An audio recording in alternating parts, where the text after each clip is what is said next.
From EPAWA Weather Consulting, headquartered in North Whitehall, Pennsylvania, this is Weather Weeklies, an informative video of the ins and outs of weather that affect you most in the EPAWA coverage area.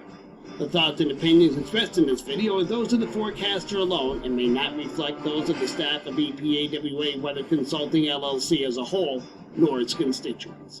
Now, without further ado, here is meteorologist Bobby Martrich with Weather Weeklies.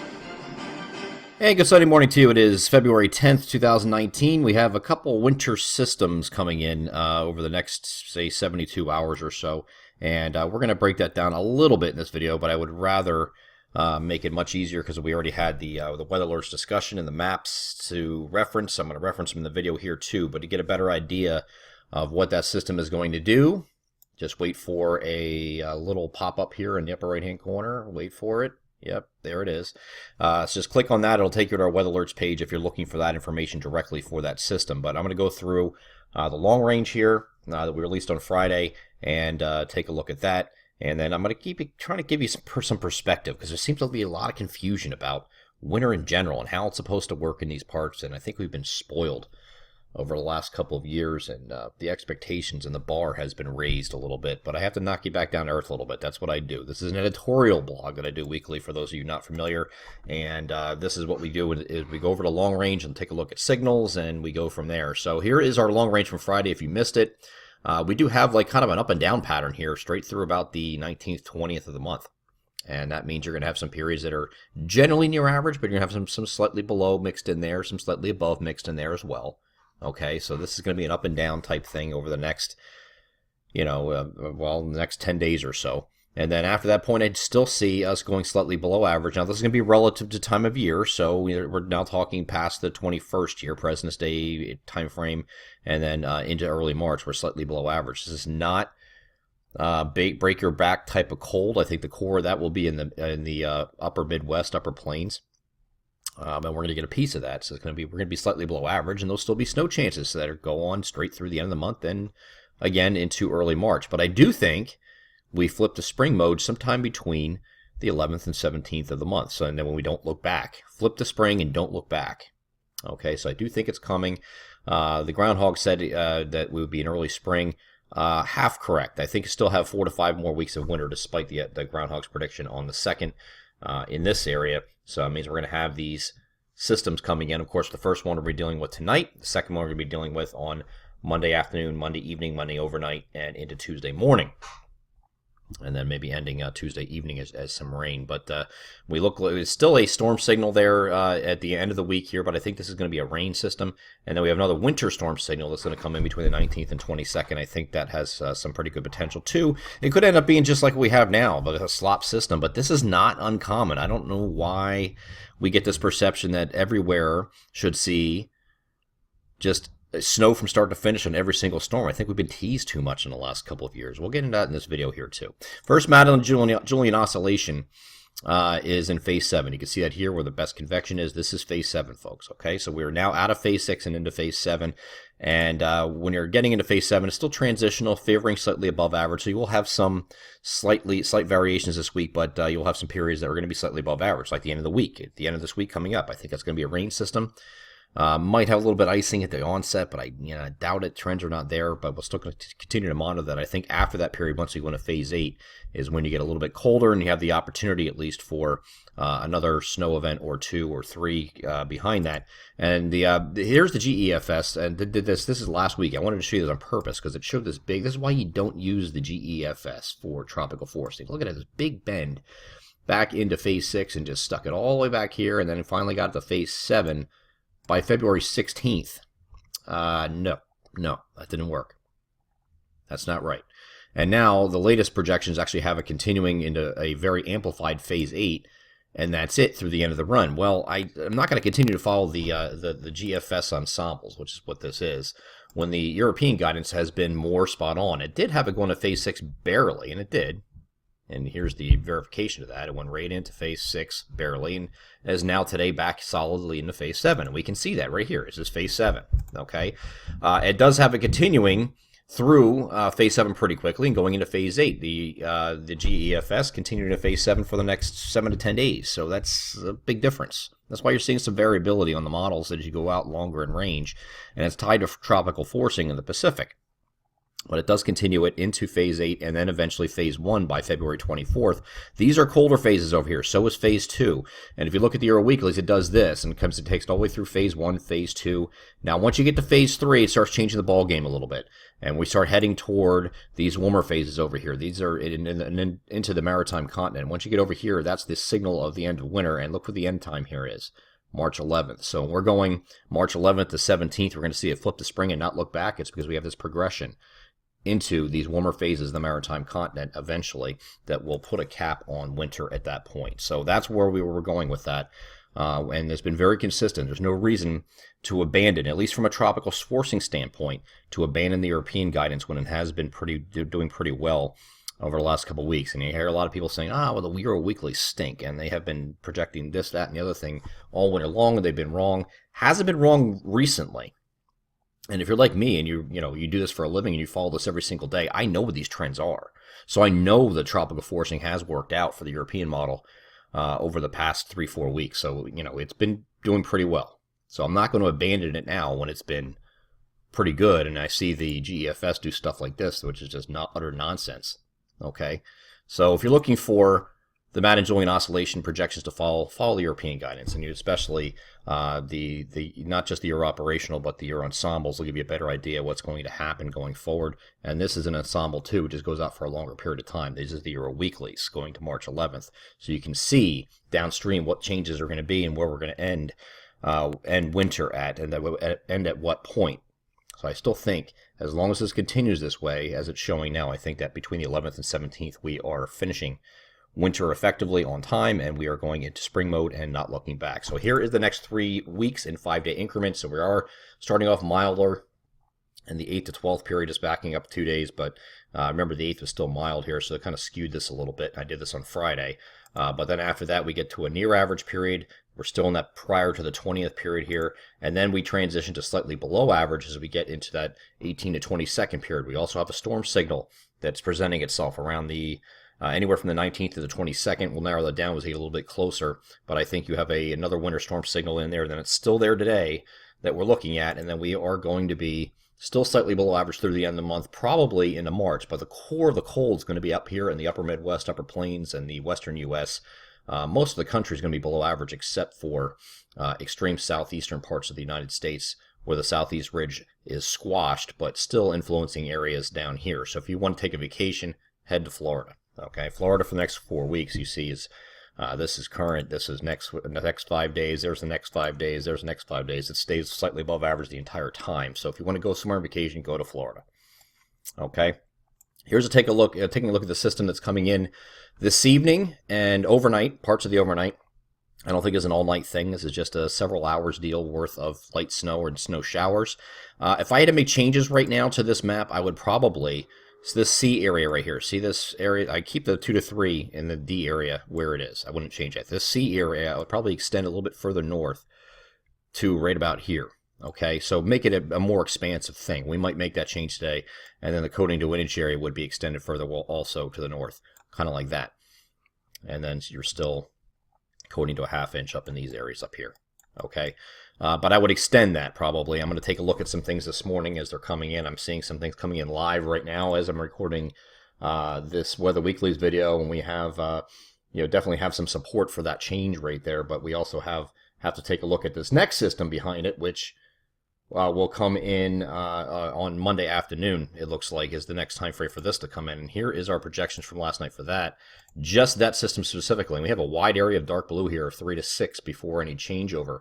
I do think we're going to be favoring more sleet after the snow versus freezing rain, which is a good thing. You want sleet, not freezing rain. Sleet's not good necessarily, but either is snow, but it's better than having freezing rain. So as far as ice accrual, we went low on these to begin with yesterday. We might be lowering these a little bit more. I think your red areas here are probably be in the 0.1 to 0.2 inch range of freezing rain, because I think you're going to get less of that. I think we're seeing more trends towards more sleet. Sleet is counted in with snow because it accumulates. It doesn't accrue like it does like freezing rain does, where it hits the surfaces that are cold and it's below freezing and then it freezes on contact.